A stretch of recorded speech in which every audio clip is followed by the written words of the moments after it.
I used to, well, I still do. I go look at the performance of computers and see how they're doing and see what it's eating up all my space and time. And I remember looking at this particular statistic. This is basically accessing the drive and then throughput. So you have access and throughput.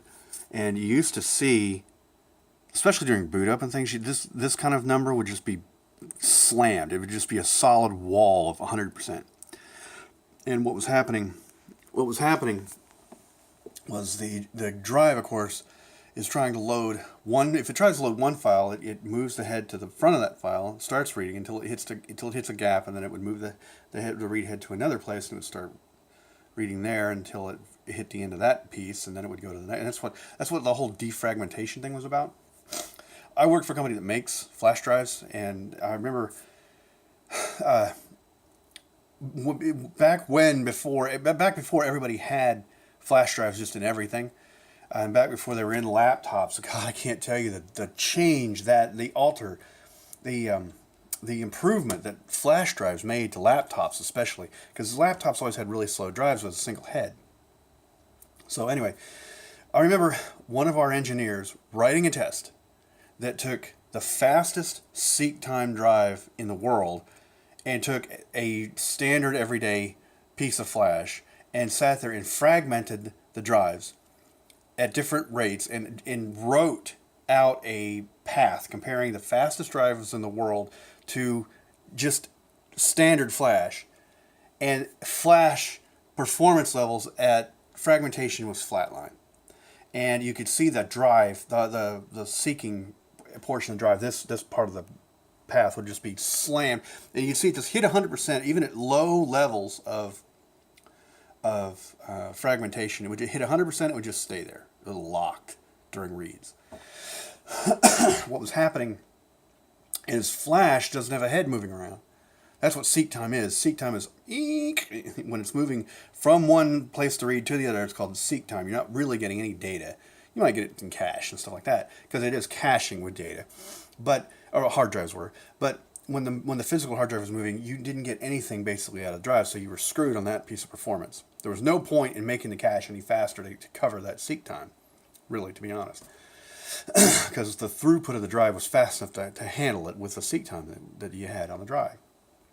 So what flash drives offered was just a flatline performance on this guy. Now this laptop has a flash drive in it. It has a little bitty flash drive. Whoa! Okay. Hopefully I'll remember to edit that out.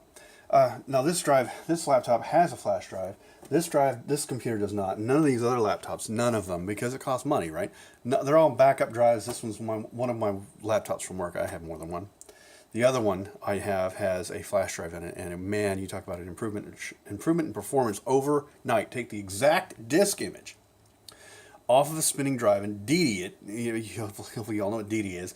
The most powerful single command in all of computerdom is DD. And you DD the whole image over to a new flash drive, and then put the flash drive in and boot the machine up, and it just works, and it just boots, and it just comes back from hibernation, and everything just like this. And the performance level is just insane, and it's all because of that one number, seek time. Walked out this morning without my hat, fortunately. Carry a spare. I haven't been filming the last couple of days, man. It's been rough at work. It is freaking beautiful out here this afternoon, though. It is probably 75 degrees. The sun's going down earlier, so it cools off earlier. It's just now 5:30, getting out of work. Natalie was complaining about the brakes on the car, so she took the car in, and the guy accused her of driving with one foot on the gas, one foot on the brake. She wasn't too happy about that. It's like, I hate to tell you, honey, but you know, when you're in an SUV and you choose to stop short all the time, you wear out the brakes quicker than normal. So I don't know. I don't know how to tell her that without getting smacked down myself. So that's all it is. I mean, she's just used to driving a car instead of an SUV. You have to drive it like a truck and plan your stops a little better. Reminds me of a story One of the ladies I used to work with a million years ago, her mother wanted her to buy a Lexus, so she went and looked at Lexus vehicles, and she's like, you know, for the price of a stripped Lexus, I could buy a decked out Camry. And that's what she did. She bought a decked out Camry, all the bells and whistles, and saved money. And she's like, I don't care about that nameplate. I just want a decent car. She got everything she wanted in a car.